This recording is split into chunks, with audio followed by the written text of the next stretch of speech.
Well, Rupert, it's been a really, really busy last 8 weeks from a rugby schedule point of view. But now looking forward, we've got a lot of events off the pitch as well coming up over the next few weeks as we lead up to the Six Nations. Yeah, exciting potential with the venue. We've got to make it sweat on a daily basis. Rugby's all well and good, and yes, we've been packed out with games, the RFC games, of course, with the region as well, and it's been very busy. But we've been trying to bid for other events, and we were very lucky to get the Wales under-20s, 2 fixtures against England.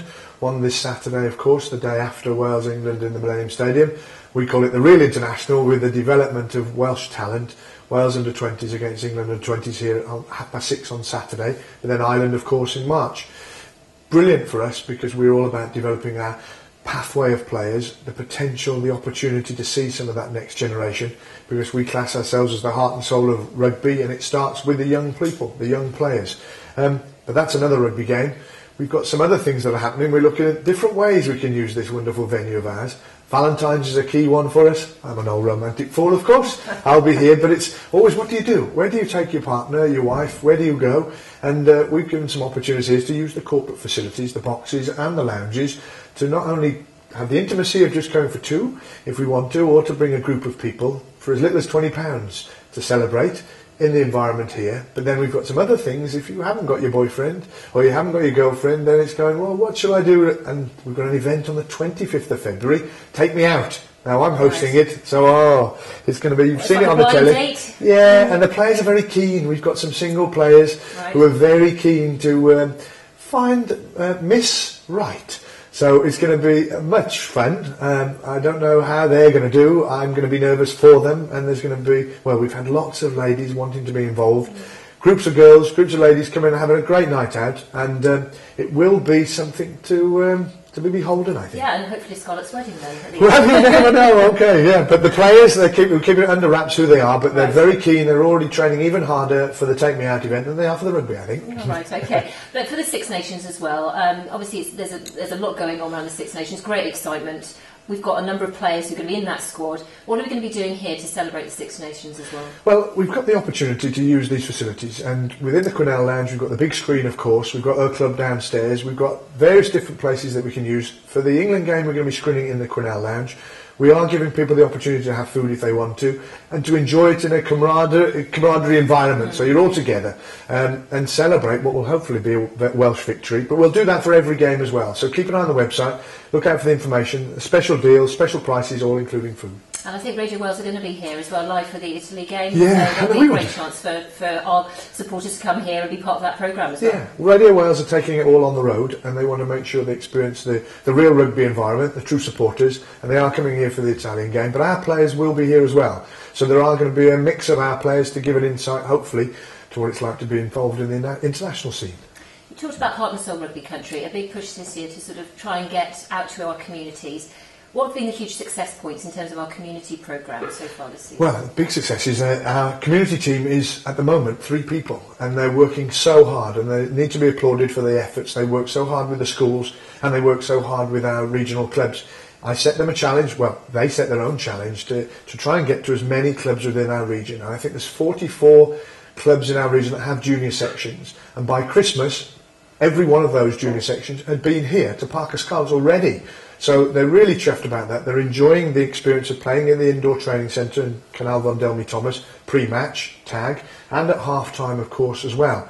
So everybody's enjoying it. We've had the Pembrokeshire Day, we've had the Carmarthenshire Day, we have been making sure that Ceredigion joined up with Pembrokeshire, so they all have had the experience. The development officers are on the road, working with TAD builders. We've been doing the schools initiative. For the secondary schools, we've got 17 secondary schools in Carmarthenshire. What they've done is been working with the schools on merit schemes, because it's not all about achieving academic excellence, it's also about rewarding success. And there's merit schemes in existence already.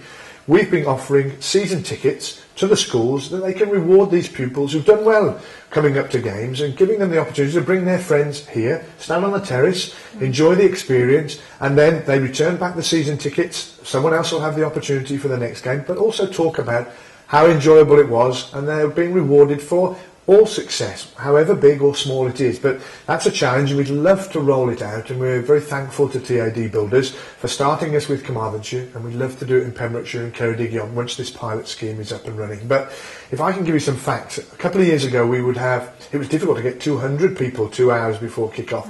For the Leicester game, and it has been consistent throughout the season, we had 2,000 people in the indoor supporters village 2 hours before kick-off.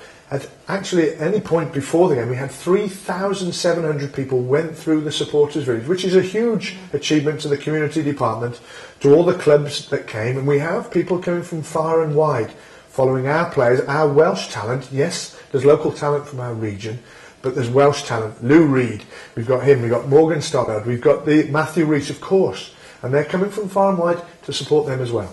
Well, it's been a huge success, and one that obviously not just with our supporters, but away supporters as well. Well, it's a true rugby environment. We've got the biggest clubhouse in the world, and it has been said in the paper and on TV, 70 metres by 40 metres. An adult bar, you've got a family bar, you've got a created area for the skills, you've also got the play area as well for the families and the young kids, face painting, hog roast.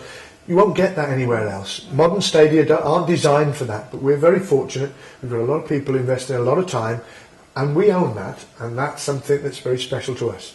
A big part of our community are our sponsors, our partners, those who are working with us from a business and commercial point of view. Quick update on how things have been in that. Yeah, obviously it was a tough time, but we're very lucky. We've achieved more than we thought we could achieve in this year to date, and we're very happy with the investments. And you can see around the stadium there aren't many blank spaces. People utilise this facility to get the message that they're working in partnership. It's not just stick up a sign and that's the end of it. We're working in partnership with people, and we've developed lots of different unique relationships to make it work for both parties, because everybody invests in us, wants some return of course, and we're doing our best to do that. The business club is a classic environment where it's just grown year on year, and it is a proper rugby club where the supporters walk the walk of fame or the walk of shame. They go through that after the game, but it's real world. It's the business world. If you're performing, then people will want to talk and understand how you're doing and why you're doing it. And also you've got to have the realisation people are investing in you, and the players dine in that area. And game on game, it is a fantastic, unique experience. So if you want to be a business club member, check out our website. But also, if you've got a friend who's a business club member, come and have a taster session, because it's a unique with 3-course meal, Derek Quinnell hosting it, player interviews, the captain and both sides in there as well. So something, again, that it's very unique to us. Well, thanks, Rupert. Great to catch up. I won't say anything about the viral, though. No. Yes. My acting, Garen Evans, Yes. Okay, thanks. Anyway, nice to catch up.